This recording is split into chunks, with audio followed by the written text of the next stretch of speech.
Nut গুলা যা যা টাইট দেওয়ার লাগে আমি সবটা টাইট দিয়ে দিছি। আর এই শীতের মধ্যে বুঝছি তো কাজ করা কি কষ্ট। আচ্ছা চল, আজকে ছুটির দিনেও আমরা কাজ করতেছি, নো খাই নেই। আচ্ছা বুঝাই। বন্ধু, আজকে বহুদিন পর তোর লেগে খালি গরুর মাংস দিয়ে খাবার পারলাম রে। এই বিদেশে আইয়া গরু মাংস খায় কোনো লাভই নাই। আগে তো ফোন দিলেই ডাল ভাত দা খাইলে কইছে যেন গরু মাংস দেখাইছি, আর এখন তো বিদেশে আইয়া গরু মাংস খাইতেছে। কি করবো বন্ধু ক?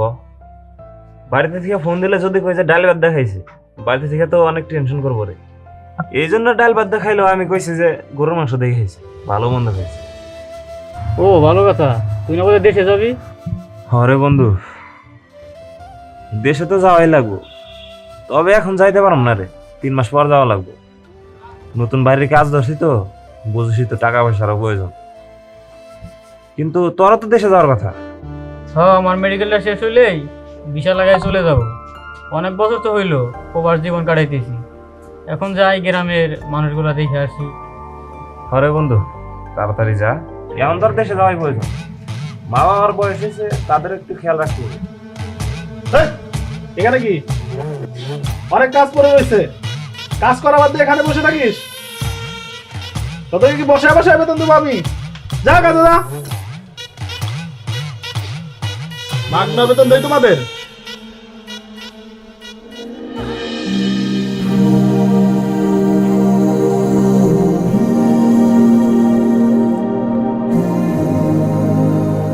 তুই কখন আইলি?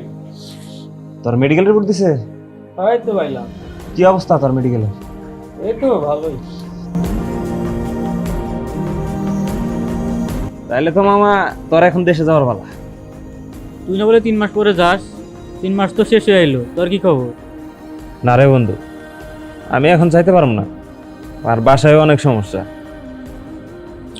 আরে শালা, তোর শুধু সমস্যাই থাকে। বন্ধু, তুই তো জানোস আমার বাসার অবস্থা কেমন।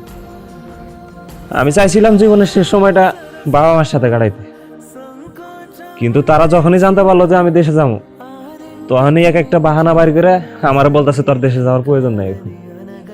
তাহলে তুই বল আমার এখন কি করা উচিত? আচ্ছা ভাই, মন খারাপ করিস না, চল। আচ্ছা চল তাহলে। नदा हम पुढे वीर की परिचयमा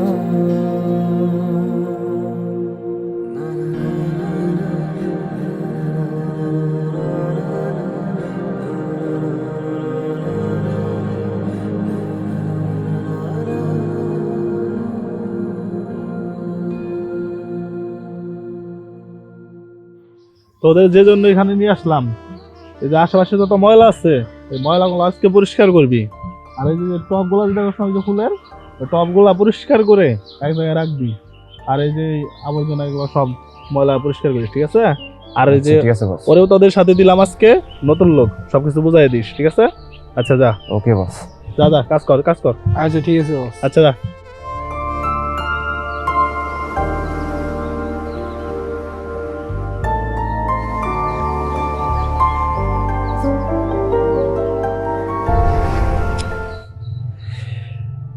বন্ধু, আমার তো বাসা থেকে একটু ফোন আসছে, তোর একটু কাজ করতে থাক। আর ও তো নতুন আসছে, ও একটু কাজটা বুঝাই দিয়ে আমি একটু কথা বলে আসি। আচ্ছা যাই তাহলে।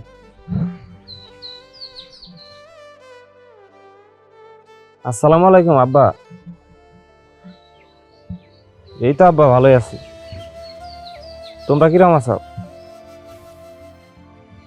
আব্বা, এই মাসের বেতনটা পাই নাই তো, বেতনটা পাইলে আমি টাকাটা পাঠিয়ে দিবনি, তুমি কোনো টেনশন করো না। আব্বা, আমার হয়তো 4-5টা দিন সময় লাগবে, তুমি একটু অপেক্ষা করো না, আমি টাকাটা পাঠিয়ে দিতেছি। একটু ঝামেলার মধ্যে আছি, একটু বোঝার চেষ্টা করো। আচ্ছা ঠিক আছে, আমি টাকা পাঠিয়ে দিয়ে তোমার ফোন দিবনি আবার। আচ্ছা ঠিক আছে, ভালো থেকো তাহলে।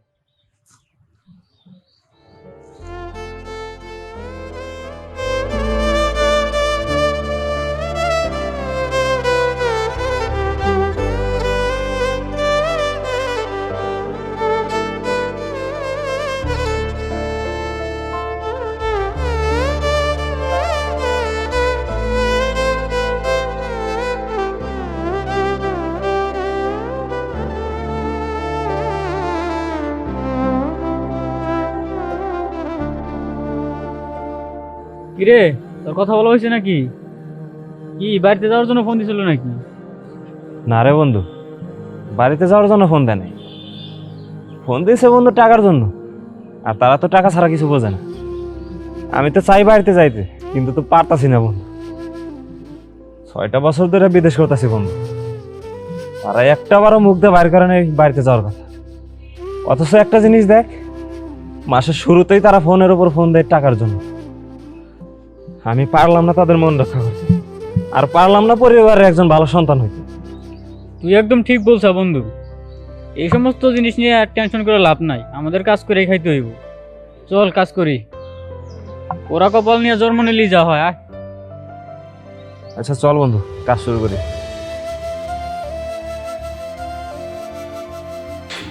দাঁড়া, তোরা কি কাজ করো বাদ তুমি কথা বললি?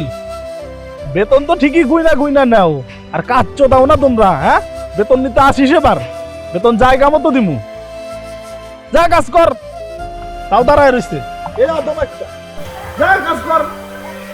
তুমি দাঁড়ায় রইছো, তুমিও যাও কাজ করো।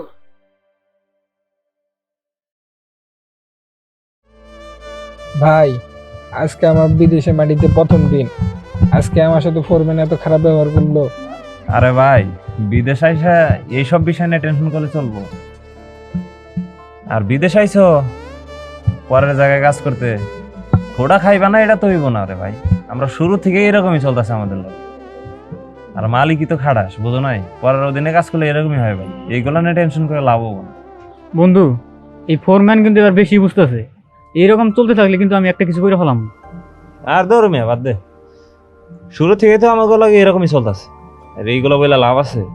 কাজ আমাকে করে রেখান লাগবে, বুঝোস নাই? বাদ দে এইগুলো। ভাই, আলবি বেডরুমে এই চিঠিটা পাইছি। দেখি।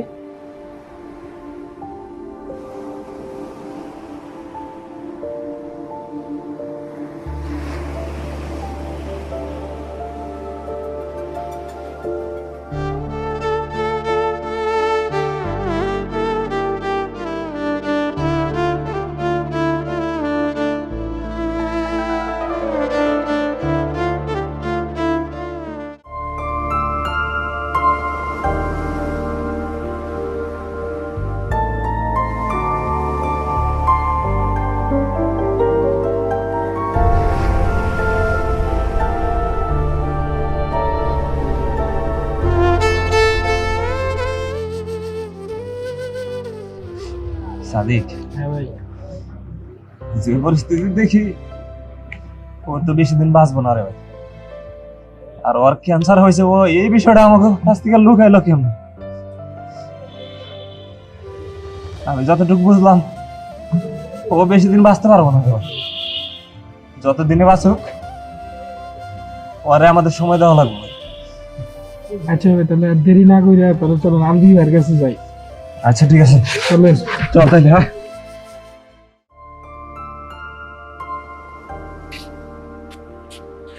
কিরে আলবি, তুই এই জায়গায় মন খারাপ করে বসে রয়েছে?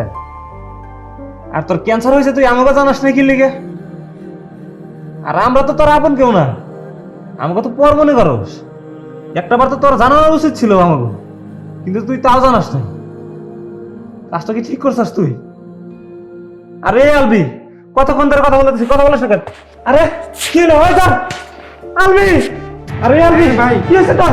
এ আলবি ভাই, যা সাদিক গাড়ি নিয়ে যা, ধরে গাড়ি নিয়ে আয়।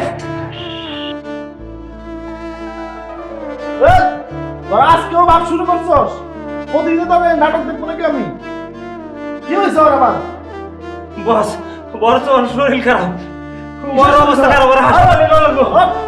আলবি, আলবি, দেখেন আপনি বেশি কথা বললেন না। এই একমাত্র আপনার কারণে আজকে আমার এই বন্ধুর এই অবস্থা। আজকে যদি আর কিছু হয়ে যায়, আপনার কিন্তু খবর আছে। ওই দেখ তো আর কি হয়েছে, দেখ দেখ দেখ। শেষ, এ তো শেষ।